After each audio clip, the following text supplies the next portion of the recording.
Si Benny ay aksidenteng napadpad sa isla ng mga maliit na tao. Hindi lang buong katawan niya ang tinalian ng mga lubid, pati na rin ang kanyang dambuhalang. Sapatos na size 400 ay mahigpit na ikinandado. Sa isang malakas na sigaw, kumawala si Benny. Nabunot mula sa lupa ang mga kahoy na tulos na pumipigil sa kanya at siya'y tumilapon ng ilang dosenang metro sa ere. Nang hihilo tumayo si Benny, iniisip na baka isa lamang yung panaginip. Ngunit biglang dumating si Michael, nakasakay sa kabayo at mabilis na sumugod, habang inihahagis ang isang sibat na 2 metro ang haba, diretso sa kanya. Sunod, naghagis si Michael ng dos-dosin ng grappling hook na dumikit sa malapad na likuran ni Benny. Sa isang malakas na hatak, natumba si Benny at bumagsak sa lupa, nawala ng malay.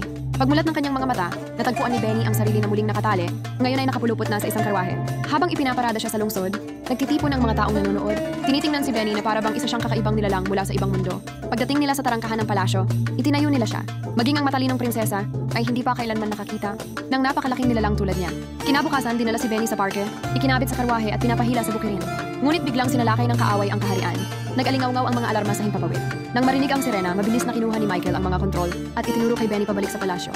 Tumakbo si Benny ng kasing bilis ng kidlat, nakalalampas ng 20 yarda bawat segundo.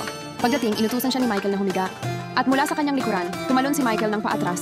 Desididong sagipin ang prinsesa mag-isa at ipinagbabawal sa iba na makialam. Ngunit mas matalino ang mga tauhan ni Michael. Mabilis nilang pinindot ang release switch at kumalas ang pagkakatali kay Benny.